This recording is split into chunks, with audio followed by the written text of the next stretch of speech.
If you grew up an auto enthusiast like me, there's a high chance you'd have wanted to get behind the wheel of a Mini Cooper at some point in your life. I mean, look at the heritage.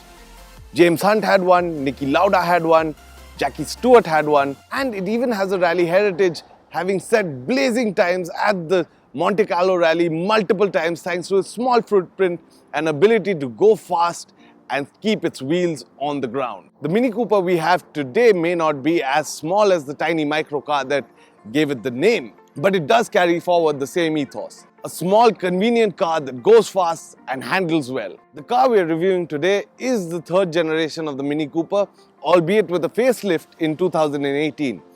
What it gets is LED tail lamps, LED headlamps, and a few styling features to make it look more like it is from 2018. Everything else stays the same.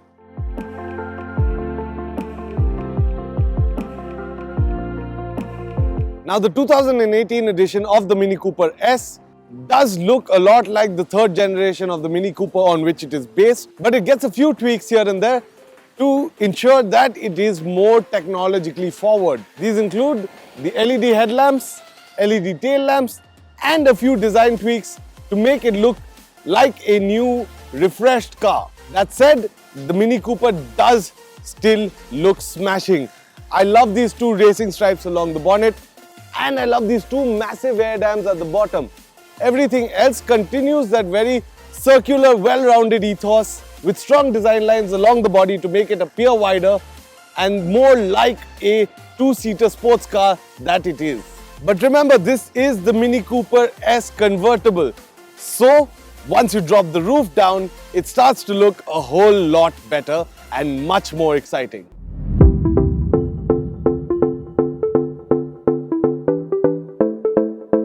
On the inside, the Mini Cooper gets a contrasting black and white theme with rounded dials all the way around that give it that really youthful vibe. Each corner AC vent is round and is paired with a squared off central vent that breaks the monotony of the rounded shapes. The infotainment system is set in a large rounded lit console that will grab your attention the minute you get into the car. Another cool addition is the pop-up HUD that adds to the Mini's mojo the moment you switch it on. The square-shaped gear lever isn't ideal. I'd have preferred a rounded one, but it isn't really a factor since you only use it to put the Mini in reverse or get it into drive. There are just so many cool little bits on the Mini, like the aircraft-style toggle buttons mounted above the rear view mirror. Every time you use them, you feel like you're about to take off in your own personal aircraft. The reversing camera with dynamic grid lines paired with a rear parking sensor make the Mini super easy to park too. That's not to say its dimensions don't help out either. The start-stop buttons and the mode selector and the traction control are all operated via similar aircraft-style toggles for extra oomph. The glowing red on the start-stop button is another thing that grabs your attention the moment the lights go out. And those speakers, woof! Strategically placed in the doors and the center console make for great ambient sound. The Mini steering wheel is a great fit in your hands and feels great to use, and gets red stitching all the way around for extra points. The rounded analog dials that give you speedo and tacho readouts add to the Mini's retro charm and don't look out of place even in 2019. All in all, the interiors of the Mini are undoubtedly cool and oh so desirable.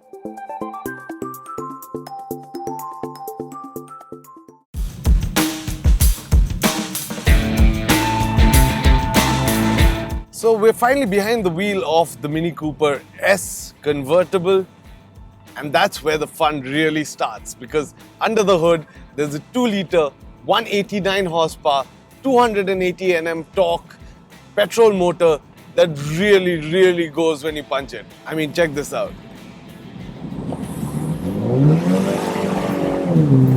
Exhaust sounds wonderful. One of the other things that really sets the Mini Cooper apart is the sound of that exhaust, those crackles and pops. It's all very dramatic and it all really brings you into that feeling of driving and that feeling of going fast. Something that really defines that Mini Cooper ethos. Step on it and it goes.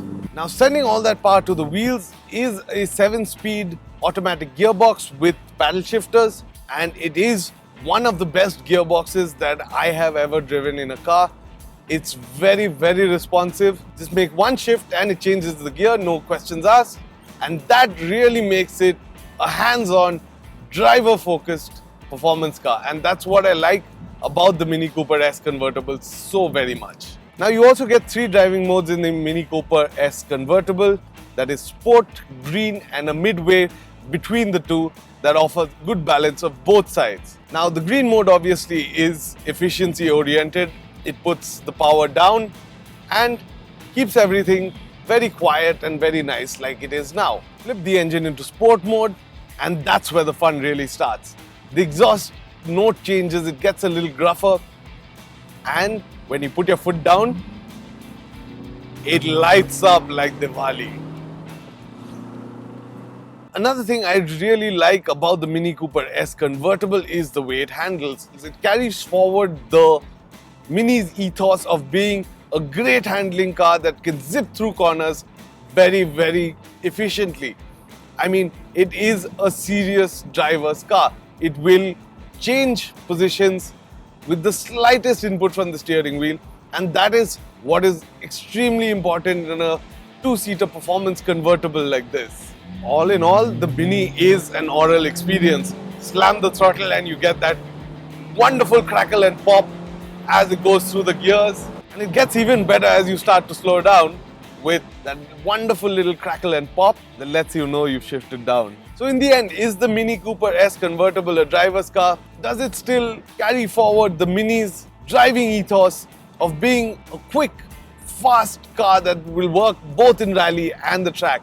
Well, maybe the convertible version may not work on rally or on track, but yes, it does carry forward that really cool ethos of being a fast car that's zippy to drive, handles well, and can hold its own among much, much bigger and much, much faster cars. Now at 37 lakhs ex-showroom and almost 42 lakhs on road, the Mini Cooper S Convertible is not cheap. But the price you pay goes towards having a car that's really unique, super fun to drive, and super convenient to drive even in the hustle bustle of the city. Would I spend 42 lakhs on it? Well, if I did, I'd probably have one by now. Thank you for watching our video review of the Mini Cooper S Convertible. We hope you enjoyed this video. If you did, share this video with your friends and don't forget to subscribe to Express Drives.